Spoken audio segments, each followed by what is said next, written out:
Hello students, welcome to V science classes. हमारा जो topic चल रहा था वो था principle of inheritance and variation. उसमें हमने क्या कंप्लीट कर लिया था? Law of segregation, law of dominance, ये सब हमने कंप्लीट कर लिया था। अब हम बात करते हैं इनकम्प्लीट डोमिनेंस की। ये जो इनकम्प्लीट डोमिनेंस है, इसको हम ये इनकम्प्लीट डोमिनेंस हो गया, को डोमिनेंस हो गया, इस सब को हम जो अदर भी और भी कई सारे होते हैं, इन सबको हम बोलते हैं deviation from Mendelism. Deviation from Mendelism. ऐसा क्यों बोलते हैं डेविएशन फ्रॉम मेंडलिज्म इसको? क्योंकि डेवी जो मेंडल था, मेंडल ने कुछ बातें बताई थी। मेंडल के अकॉर्डिंग जो रिजल्ट आते थे, उसके कुछ अदर ही रिजल्ट इसमें देखने को मिलते थे, जिस वजह से इसको डेविएशन फ्रॉम मेंडलिज्म कहा जाता था। अब इनको हम एक एक करके समझेंगे। सबसे पहले इनकम्प्लीट डोमिनेंस को समझेंगे, फिर उसके बाद हम को डोमिनेंस को समझेंगे, और उसी में फिर हम मल्टीपल एलिज्म को समझेंगे। तो सबसे पहले इंडिपेंडेंट इनकम्प्लीट डोमिनेंस को समझते हैं। यहाँ पे हमें नाम से समझ आ रहा है कुछ कि इनकम्प्लीट डोमिनेंस है, मतलब कि कंप्लीटली कोई भी डोमिनेटिंग ट्रेट नहीं होगा, ऐसा यहाँ पे हम समझ सकते हैं।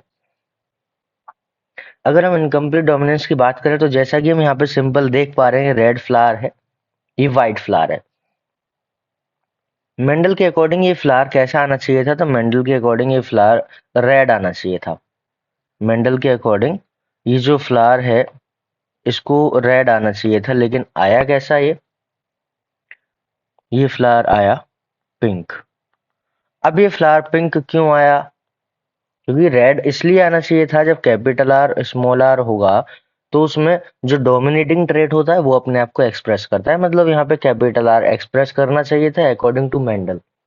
तो कैपिटल आर से रेड कलर आना था, लेकिन यहाँ पे रेड कलर नहीं, आगे दूसरा कलर मिलेगा जो कि पिंक होगा, जो कि एक इंटरमीडिएट कलर है। अगर मैं यहाँ कहूँ तो ये जो कलर है, ये एक इंटरमीडिएट कलर है। इंटरमीडिएट जहाँ भी कहीं इंटरमीडिएट बनेगा तो हम सिंपल सा समझेंगे कि इंटरमीडिएट अगर बन रहा है तो हम ऐसा मानेंगे कि जो ये क्रॉस है, ये इनकम्प्लीट डोमिनेंस है। मतलब हम ऐसा भी कह सकते हैं कि अगर इंटरमीडिएट बना तो इंटरमीडिएट एक पहचान है कि ये जो क्रॉस है जिसमें इंटरमीडिएट बन रहा है, ये इनकम्प्लीट डोमिनेंस होगा। ये कंफर्म हो जाएगा यहाँ से। अब अगर हम आगे बात करते हैं तो आगे हमें क्या क्या देखने को मिलेगा? तो ये आया पिंक कलर। क्यों आया? Red and white. एक्चुअल में हुआ क्या था यहाँ पे? ये जो रेड कलर है, इसका गैमीट बना, ये कैपिटल आर का गैमीट बना, स्मॉल आर का गैमीट बना। एक एक गैमीट इसलिए बनाया है क्योंकि अगर हम इसके दोनों गैमीट बनाएंगे तो एक गैमीट कैपिटल आर, तो दूसरा गैमीट भी कैपिटल आर ही बनेगा और ये दोनों ही सेम होंगे। सेम इसी तरह से यहाँ पे एक गैमीट स्मॉल आर वाला तो दूसरा भी स्मॉल आर वाला ही बनेगा, क्योंकि ये दोनों ही सेम है। इसीलिए यहाँ पे एक से ही मेंशन कर दिया है, मतलब कि एक बार ही लिख के इसको डिनोट कर दिया है, इसलिए यहाँ पे एक एक लिखा है। अभी कैपिटल आर और स्मॉल आर जब फर्टिलाइजेशन हुआ इन दोनों का तो यहाँ पे पिंक कलर का बना। क्यों? कि ये जो गैमीट था, ये कुछ जेनेटिक एक्सप्रेशन देगा, मतलब कि जो जीन था इसमें वो कुछ एक्सप्रेशन देगा, वो ट्रेट हम कहते हैं उसको। तो वो कंप्लीटली डोमिनेटिंग नहीं होगा। ये जो होगा, ये कंप्लीटली डोमिनेटिंग कोई सा भी नहीं होगा। ना तो रेड कलर का ट्रेट जो था वो कंप्लीटली डोमिनेटिंग हो पाएगा, ना ही व्हाइट कलर का जो ट्रेट था वो कंप्लीट डोमिनेट हो पाएगा। तो थोड़े थोड़े डोमिनेट हो पाते हैं, जिस वजह से यहाँ पे जो ट्रेट्स आते हैं उसमें ब्लेंडिंग देखने को मिलती है।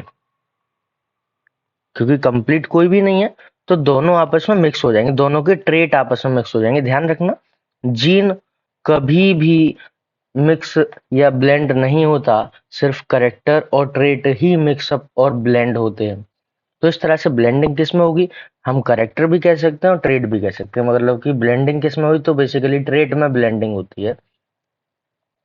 अब आगे बात करते हैं, ये हो गई F1 जनरेशन। F1 जनरेशन में हमने ब्लेंडिंग की वजह से पिंक कलर यानी कि इंटरमीडिएट आता हुआ देखा, और इंटरमीडिएट किसकी पहचान होती है? तो इनकम्प्लीट डोमिनेंस की पहचान हुआ करती है। नेक्स्ट हम बात करते हैं कि F2 जनरेशन, मतलब कि इसका सेल्फिंग करा दी। क्या करा दी? इसकी सेल्फिंग, मतलब कि यहाँ पे इसकी हमने सेल्फिंग करा दी। अब सेल्फिंग का मतलब क्या होता है? इसी को एज मेल और इसी को एज फीमेल की तरह से हम ट्रीट करेंगे तो ये इसकी सेल्फिंग हो जाएगी। अब सेल्फिंग कराने के बाद क्या होगा इसमें? तो सिंपल सा, यहाँ पे कैपिटल आर स्मॉल आर लिया हमने जो कि पिंक कलर था, इसको एज मेल फीमेल माना, और यहाँ पे हमने कैपिटल आर स्मॉल लिया, इसको हमने एज फीमेल माना। ये सिंबल जो दिखाई दे रहे हैं, ये इस तरह से जो सिंबल बनाते हैं ये मेल का हुआ करता है, और इस तरह से जो सिंबल बनाते हैं फीमेल का हुआ करता है, मतलब ये फीमेल और मेल को रिप्रेजेंट करता है। नेक्स्ट हम अगर आगे बात करते हैं तो आगे हमें क्या दिखाई देता है? सिंपल सा, हमने मोनोहाइब्रिड क्रॉस पहले पढ़ा हुआ है, उसमें जो गैमीट्स बनाते थे, तो अगर इसके मुझे गैमीट बनाने तो एक कैपिटल आर वाला गैमीट बनेगा, एक स्मॉल आर वाला गैमीट बनेगा। सेम यहाँ एक कैपिटल आर वाला गैमेट बनेगा, एक स्मॉल आर वाला गैमेट बनेगा। इन दोनों को मैं चेकर बोर्ड पे, मतलब पन्नेट स्क्वायर पर जब रिप्रेजेंट करूंगा तो यहाँ पे कैपिटल आर स्मॉल आर आ गया, capital capital R capital R capital R small R capital R small R small R small R, तो इस तरह से रिप्रेजेंट हो जाएंगे। अब यहाँ पे रिप्रेजेंट करने के बाद ये जो कलर आएगा ये रेड आएगा, ये पिंक आएगा, ये पिंक आएगा, और ये फिर से रेड आ जाएगा, सॉरी व्हाइट आ जाएगा ये।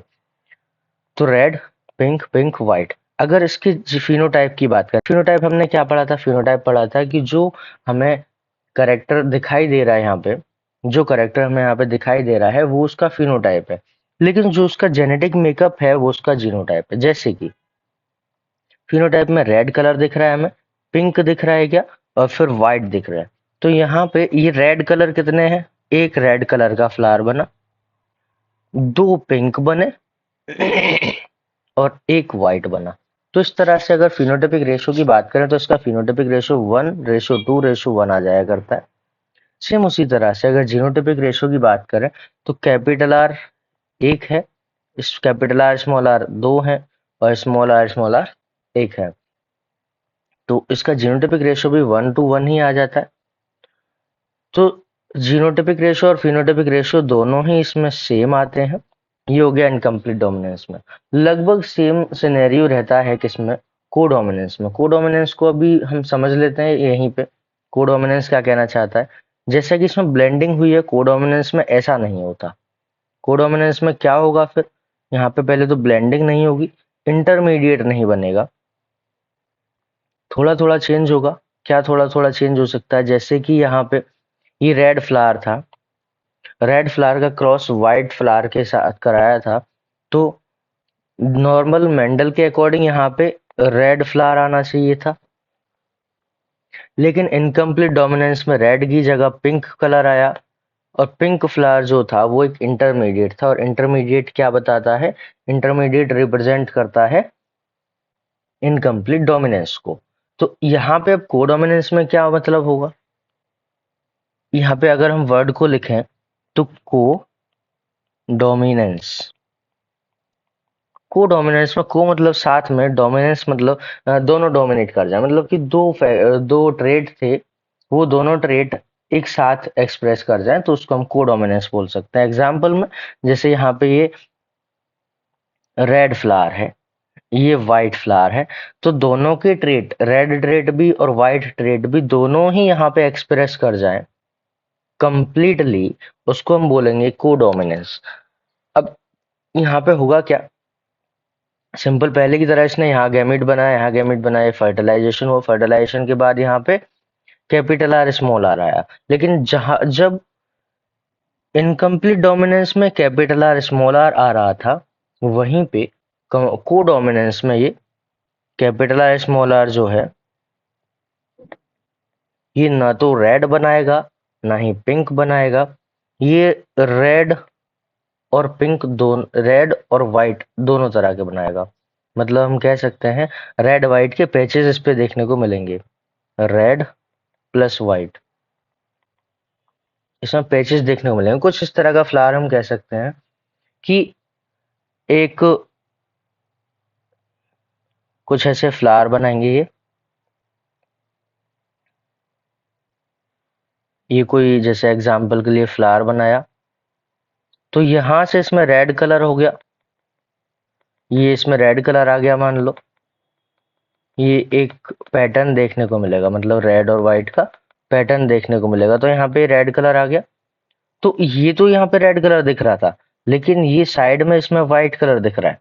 तो क्योंकि इसमें रेड और व्हाइट दोनों कलर हैं, इसलिए कैपिटल आर स्मॉल आर जो है रेड और व्हाइट कलर को रिप्रेजेंट कर रहा है। अब यहाँ पे भी क्या होगा, जो ये है ये तो रेड बनेगा, कैपिटल आर वाला रेड बनेगा, स्मॉल आर वाला व्हाइट बनेगा। तो इन दोनों में तो कोई चेंज नहीं आया।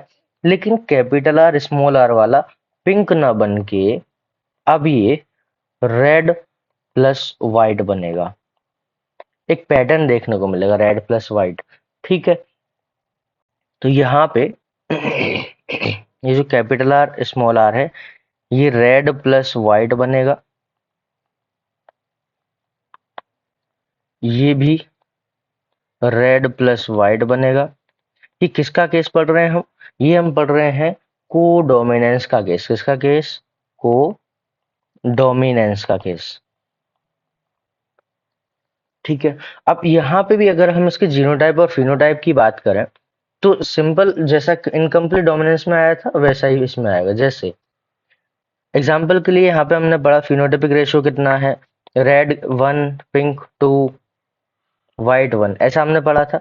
लेकिन अगर मैं यहाँ पे कोडोमिनेंस की बात करूं तो सिर्फ पिंक की जगह पे रेड प्लस व्हाइट कर दो, ये कोडोमिनेंस का रिजल्टेंट हो गया। अब रेड कितने थे, एक, रेड एंड व्हाइट कितने थे, तो दो रेड एंड व्हाइट थे, व्हाइट कितना था, एक। तो इस तरह से फिनोटाइपिक रेशियो कितना हो गया, इसका भी फिनोटाइपिक रेशियो 1:1 हो गया। अगर हम जीनोटाइपिक रेशियो की बात करें तो जीनोटाइपिक रेशियो भी कैसा हो जाएगा, यहाँ पे जीनोटाइपिक रेशियो भी कैसा हो जाएगा, 1:2:1 हो जाएगा।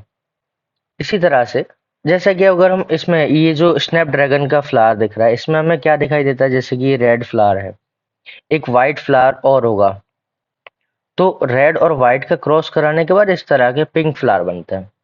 एक लास्ट में समराइज्ड वीडियो भी मिलेगी, इसी वीडियो के लास्ट में, जो वीडियो से लेक्चर चल रहा है इसके लास्ट में समराइज्ड वीडियो भी मिलेगी।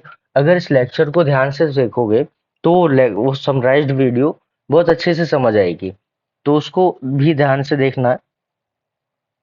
नेक्स्ट हम आगे बात करते हैं इसमें क्या क्या लिखा हुआ है।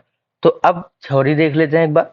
तो इनकम्प्लीट डोमिनेंस में हमने क्या पढ़ा, सबसे पहले तो स्नैपड्रैगन और एंटी रेहिनम एसपी जो लिखा है इसका एक्चुअल में नाम है स्नैपड्रैगन या फिर एंटी रेहिनम मेजस। इन दोनों में ही देखने को, मतलब इसी का ही नाम है, इसमें ही देखने को मिलता है एंटी रेहिनम मेजस या स्नैपड्रैगन में इनकम्प्लीट डोमिनेंस देखने को मिलेगा। ये सब हमने पढ़ लिया था कैपिटल आर स्मॉल आर वाला। अब इसके पीछे कंसेप्ट क्या है उसको हम समझते हैं।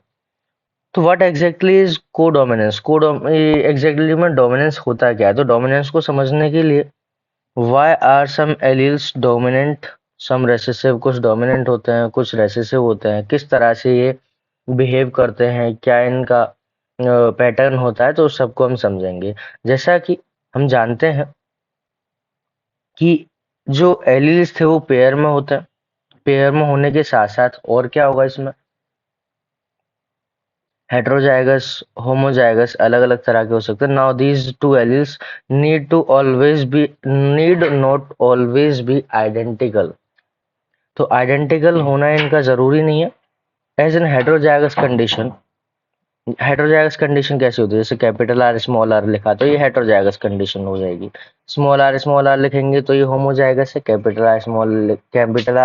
आर लिखेंगे तो ये होमोजाइगस है।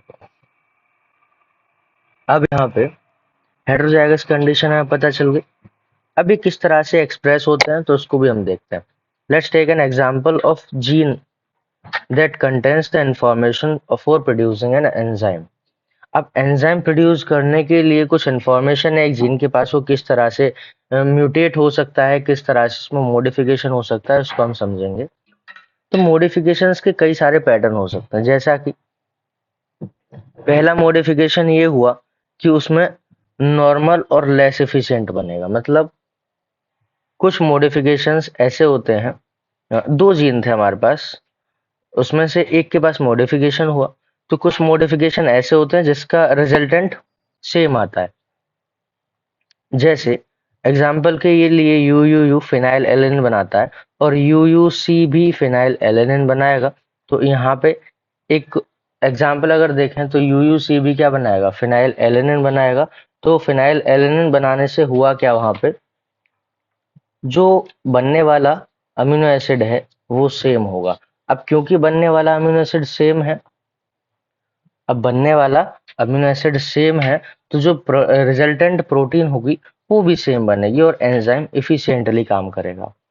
तो इस तरह से वो क्या हुआ, नॉर्मल और लेस एफिशिएंट एंजाइम, मतलब हो सकता है जिसमें रेसेसिव मतलब कि जिसमें मॉडिफिकेशन हुआ है वो एंजाइम नॉर्मल काम करे और थोड़ा सा लेस एफिशिएंट रहे, मतलब फंक्शनल रहेगा।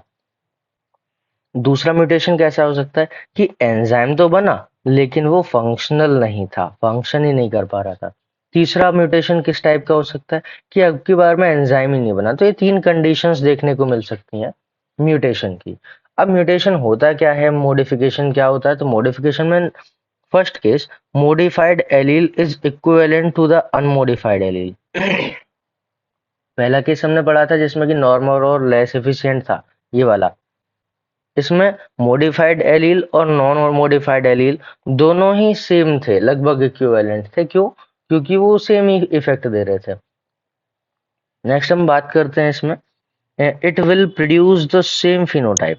अभी सेम फिनोटाइप कैसे प्रोड्यूस करेंगे, क्योंकि अब एंजाइम सेम बन रहा था, एंजाइम सेम बन रहा था, फंक्शन सेम हो रहा था, तो फिनोटाइप भी सेम ही एक्सप्रेस होगा। यहाँ पे फिनोटाइप भी सेम ही देखने को मिलेगा। Result in the transformation of substrate. अब सबस्ट्रेट क्या था, एंजाइम काम क्या करता है, तो हम जानते हैं सबस्ट्रेट है, इसके साथ एंजाइम आएगा, एंजाइम सबस्ट्रेट कॉम्प्लेक्स बनाता है, फिर एंजाइम प्रोडक्ट कॉम्प्लेक्स बन जाता है, और फिर एंजाइम अलग हो जाता है और प्रोडक्ट अलग हो जाता है। कुछ इस तरह से हम एंजाइमेटिक रिएक्शन पढ़ते हैं। अब इसमें क्या हुआ, एंजाइम ने सबस्ट्रेट को प्रोडक्ट में कन्वर्ट कर दिया, तो ये एंजाइम का काम हुआ करता है।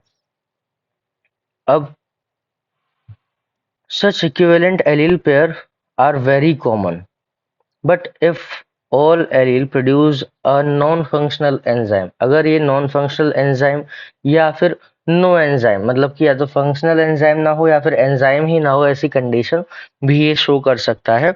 द फिनोटाइप में बी अफेक्टेड। अब फिनोटाइप अफेक्ट हो सकता है, मतलब कि एक वो कंडीशन जिसमें कि एंजाइम तो बन रहा था, वो एफिशिएंट भी था, या फिर हो सकता है थोड़ा सा लेस एफिशिएंट हो, तो वो सेम फिनोटाइप दिखेगा। लेकिन अगर ऐसा हो जाए कि एंजाइम बनना ही बंद हो जाए या फिर एंजाइम काम करना बंद कर दे, तो जो फिनोटाइप आ रहा था पहले, या फिर हम कहें जो करेक्टर आ रहा था सबस्ट्रेट से प्रोडक्ट में कन्वर्ट होने पे, सबस्ट्रेट से प्रोडक्ट में कन्वर्ट होने पे जो फिनोटाइप आ रहा था वो फिनोटाइप चेंज हो जाएगा, कुछ और अदर कंडीशंस क्रिएट होंगी, यानी कि अदर करेक्टर्स वहां पे ट्रेट्स आ सकते हैं। अब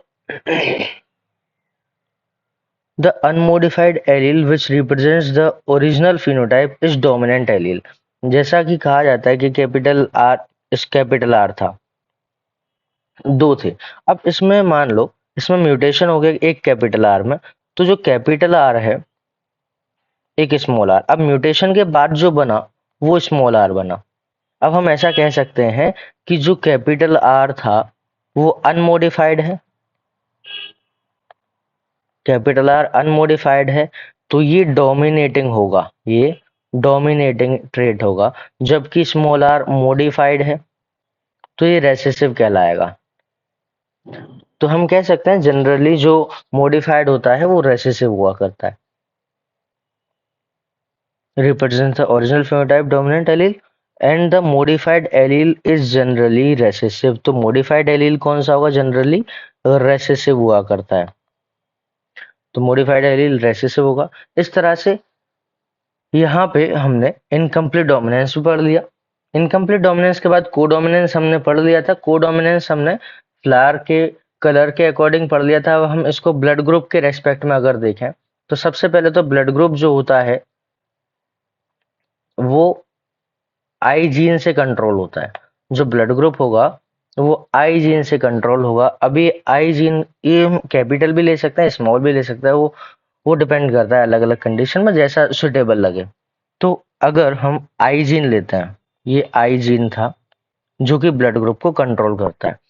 इस आई जीन में जनरली दो एलील होते हैं, किसी भी एलील जीन के जनरली दो एलील होते हैं, लेकिन इस आई जीन के दो से ज्यादा एलील हैं। तो कितने एलील हैं?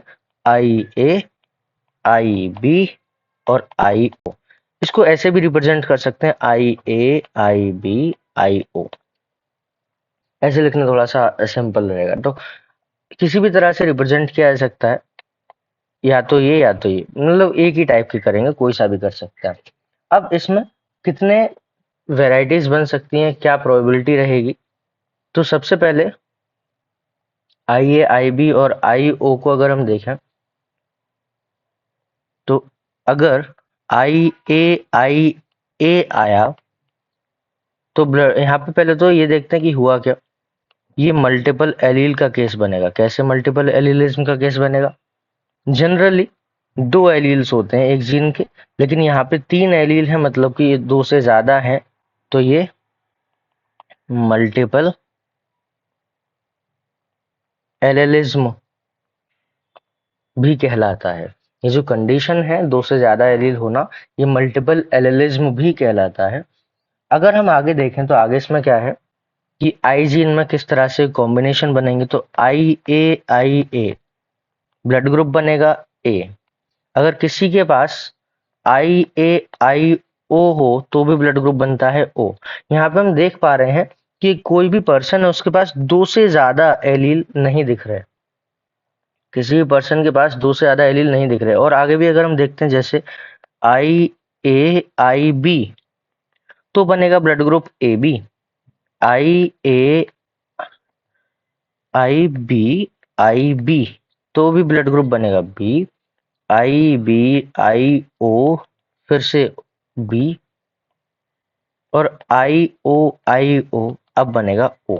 तो कहने का मतलब सबसे पहले तो जो आई ए है ये डोमिनेटिंग है, आई बी भी डोमिनेटिंग है, आई ओ रेसेसिव है। एक्चुअल में ये ओ जो है ये जीरो है।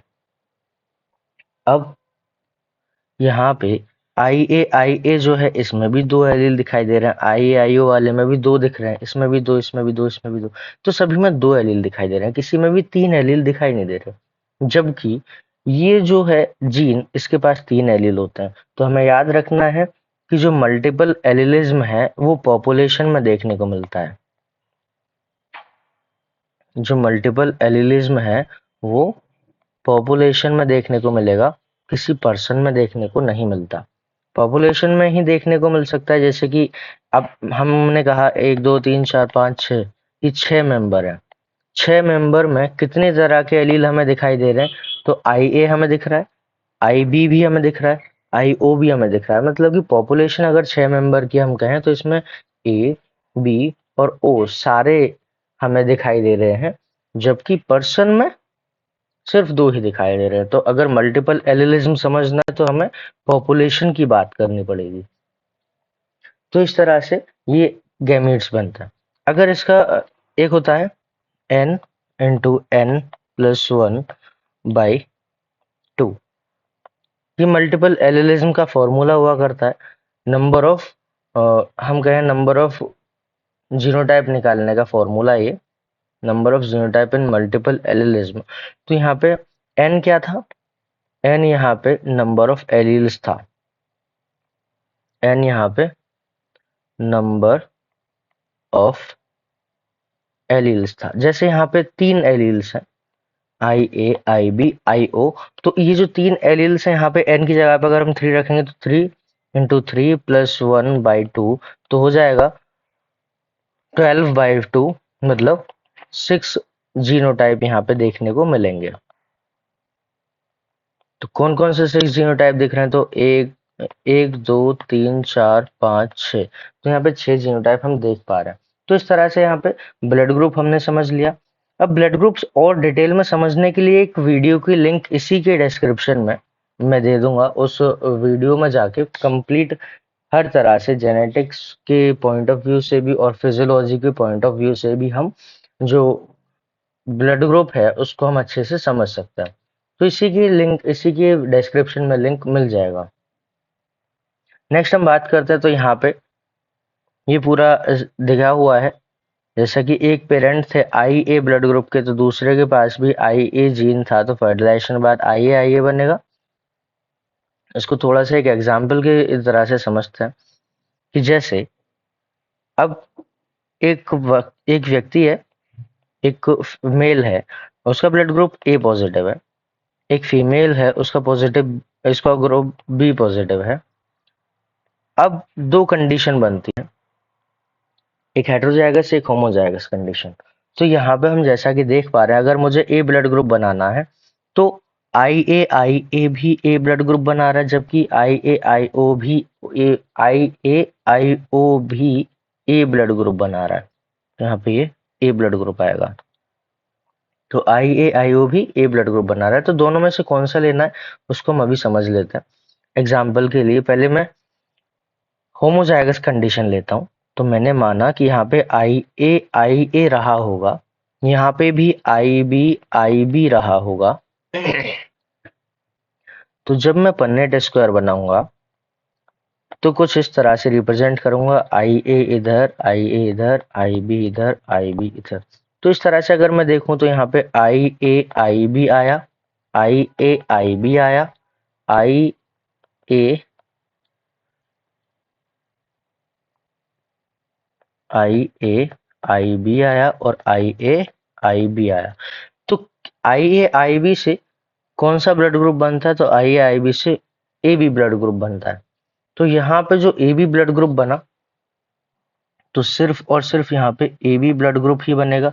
अब ये जो एग्जाम्पल है यहाँ पे, ये कोडोमिनेंस का भी एग्जाम्पल है। कैसे? इसमें आई ए जीन भी एलील भी था, आई बी एलील भी था, यहाँ पे दोनों एक्सप्रेस हो गए। क्योंकि यहाँ पे दोनों एक्सप्रेस हो गए तो ये एक कोडोमिनेंस का एग्जाम्पल बन गया। तो ये कैसा है? कोडोमिनेंस। तो अगर हम ब्लड ग्रुप की बात करें तो ब्लड ग्रुप मल्टीपल एलिलिज्म भी शो करता है और ब्लड ग्रुप कोडोमिनेंस भी शो करता है। तो नेक्स्ट इसमें हमने देखा जब होमोजाइगस कंडीशन हम लेते हैं तो सिर्फ एक ही टाइप का ब्लड ग्रुप आने की संभावना होती है। अगर हम हेटेरोजाइगस कंडीशन लेंगे तब क्या होगा? तो इसी को एग्जाम्पल को आगे बढ़ाते हैं, जैसे कि आई ए आई ओ, ये हेटेरोजाइगस कंडीशन ने ली। इधर से हमने आई इधर आई बी आई ओ टाइप का लिया। अब क्या होगा? इसके जब गैमीट्स बना देंगे तो गैमीट्स बनाने के बाद फिर से चेकर बोर्ड जब बनाएंगे तो चेकर बोर्ड बनाने के बाद यहाँ पे आई ए रिप्रेजेंट किया, आई ओ रिप्रेजेंट किया, आई बी आई ओ। इस तरह से बनाने के बाद अब क्या होगा? यहाँ पे I A I B I A I O I B I O I B sorry I O. तो यहाँ पे अगर हम देखें आई ए आई बी मतलब कि ए बी ब्लड ग्रुप बनेगा, आई ओ मतलब कि ए बनेगा, आई ओ मतलब बी बनेगा, आई ओ मतलब ओ बनेगा। मतलब यहाँ पे हमें चारों ब्लड ग्रुप दिखाई दे रहे हैं। तो हमने क्या समझा यहाँ से कि अगर हम हेट्रोजाइगस कंडीशन लेते हैं तो हेट्रोजाइगस कंडीशन में प्रोबेबिलिटी ज्यादा आती है। हेट्रोजाइगस कंडीशन में प्रोबेबिलिटी ज्यादा आती है, होमोजाइगस कंडीशन में प्रोबेबिलिटी कम आती है। तो जब तक क्वेश्चन में ना बोला जाए कि हमें होमोजाइगस लेना है, जब तक क्वेश्चन में ऐसा न बोला जाए कि हमें होमोजाइगस लेना है, तब तक हम हेट्रोजाइगस कंडीशन लिया करेंगे। तो इस तरह से ये हमें याद रखना है। और जो ब्लड ग्रुप डिटेल में पढ़ना है तो उसके लिए लिंक मिल जाएगा इसी वीडियो के डिस्क्रिप्शन में, उसमें से देख लेंगे। अब नेक्स्ट हम बात करते हैं आगे। इसमें मल्टीपल एलिज्म के साथ कुछ एक एग्जाम्पल दिया है सीड साइज और सीड शेप का। एक्चुअल में ये जो दिया है ये एग्जाम्पल प्लियोट्रॉफी को शो करता है। अभी प्लियोट्रॉफी क्या होता है? तो प्लियोट्रॉफी को अगर हम समझते हैं तो है क्या ये? प्लियोट्रॉफी। अब इसमें क्या हुआ था कि एक अकेला जीन एक से ज्यादा कैरेक्टर को कंट्रोल कर सकता है, वही प्लियोट्रॉफी कहलाता है। एक जीन एक से ज्यादा कैरेक्टर्स को कंट्रोल कर सकता है, वही प्लियोट्रॉफी कहलाएगा। किस तरह से कंट्रोल करेगा? मान लेते हैं पहले बी जीन था, कोई भी बी जीन है। अब बी जीन जो था उसमें एक कंडीशन क्या बन सकती है? Capital B capital B. जैसे ये बी जीन है तो इसमें एक कंडीशन कैपिटल बी बन सकती है, दूसरी condition capital B small B बन सकती है, और एक कंडीशन स्मॉल बी बन सकती है। अगर हम इसको समझते हैं तो ये एक जीन है, लेकिन ये जो एक जीन है ये क्या करेगा कि एक डायरेक्शन में हम मानते हैं ये शेप ऑफ सीड को कंट्रोल कर रहा है, और एक डायरेक्शन में साइज ऑफ सीड को कंट्रोल कर रहा है। साइज ऑफ सीड या फिर साइज ऑफ स्टार्च ग्रेन, जैसा कि एनसीईआरटी बोलती है, तो साइज ऑफ स्टार्च ग्रेन के नाम से भी हम इसको जान सकते हैं, बस एक्चुअल में साइज ऑफ सीड ही है वो भी। अब शेप ऑफ सीड और साइज ऑफ सीड के रेस्पेक्ट में अगर हम बात करते हैं तो according to Mendel capital B और कैपिटल बी स्मॉल बी दोनों ही राउंड सीड बनाते हैं, जबकि स्मॉल बी रिंकल्ड सीड बनाता है। तो ये राउंड और रिंकल्ड सीड जो बने, ये सिंपल सा लॉ ऑफ डोमिनेंस फॉलो करता है। ये सिंपल सा लॉ ऑफ डोमिनेंस फॉलो करते हैं। जबकि यहाँ पे क्या हुआ, यहाँ पे अगर हम देखें इसको तो एग्जाम्पल में हमें याद रखना है क्या, जैसे जैसे कैपिटल बी जो है वो 2 ग्राम स्टार्च बनाता है, वहीं पे स्मॉल बी 1 ग्राम स्टार्च बनाता है। अब क्या होगा यहाँ पे, तो यहाँ पे कितने कैपिटल बी, यहाँ पे 2 कैपिटल बी, मतलब कि 2 + 2 मतलब 4 ग्राम स्टार्च। 4 ग्राम स्टार्च, यहाँ पे 3 ग्राम स्टार्च। क्यों? क्योंकि 2 + 1 तो 3 ग्राम स्टार्च। यहाँ पे 1 + 1 2 ग्राम स्टार्च। अगर इसके साइज की बात करें तो ये 4 ग्राम स्टार्च मतलब लार्ज बनेगा। अब ये 3 ग्राम स्टार्च है तो इंटरमीडिएट बनेगा, और अब ये 2 ग्राम स्टार्च है तो स्मॉल बनेगा। लार्ज, इंटरमीडिएट और स्मॉल। और हमने अभी थोड़ी देर पहले पढ़ा था कि जहां पे इंटरमीडिएट बनता है उसको हम क्या मान लेते हैं? Incomplete dominance. तो एक तरफ ये को डोमिनेंस भी शो कर रहा है और एक तरफ ये इनकम्प्लीट डोमिनेंस भी शो कर रहा है। और एक अकेला जीन एक से ज्यादा करेक्टर को कंट्रोल कर पा रहा है, इसी फिनोमेना को हम क्या बोलते हैं? प्लियोट्रॉफी बोलते हैं। तो यहाँ पे प्लियोट्रॉफी हमने समझ लिया। ये जो प्लियोट्रॉफी का एग्जाम्पल है ये यही एग्जाम्पल है जो लिखा हुआ है। अब यहाँ पे कुछ लाइनें लिखी हुई हैं, ये लाइनें क्या है? Therefore, dominance is not an autonomous feature. Dominance कोई ऑटोनोमस फीचर नहीं होता किसी भी जीन का। डोमिनेंस किसी भी जीन का या उसके प्रोडक्ट का कोई ऑटोनोमस फीचर नहीं होता है। ये क्या है फिर? ये किस पे डिपेंड करेगा?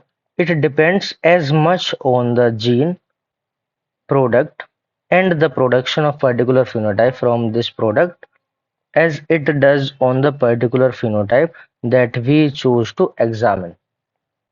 मतलब ये सिर्फ जीन या जीन के प्रोडक्ट पे निर्भर नहीं करता कि डोमिनेंस या डोमिनेटिंग ट्रेट कौन होगा। ये उस पे भी डिपेंड करता है, किस पे? ये उस जीनोटाइप पे या उस फिनोटाइप पे उतना ही डिपेंड करता है, या फिर हम कहें उस जीनोटाइप पे उतना ही डिपेंड करता है जितना कि उस फिनोटाइप पे जो हमने चुना था। मतलब हम ऐसा कह सकते हैं कि ये सिर्फ जीनोटाइप पे डिपेंड नहीं करता है, सिर्फ जीनोटाइप पे डिपेंड नहीं करता है, जीनोटाइप के साथ साथ उतना ही ये फिनोटाइप पे भी डिपेंड करता है। कौन सा फिनोटाइप? जिसको हमने सेलेक्ट किया था उस फिनोटाइप पे भी उतना ही डिपेंड करता है जितना जीनोटाइप पे। मतलब कि ऐसा कह देना कि सिर्फ जीनोटाइप पे डिपेंड करता है, ये गलत हो जाएगा। तो इस तरह से codominance, incomplete dominance, multiple allelism हमने कवर किया।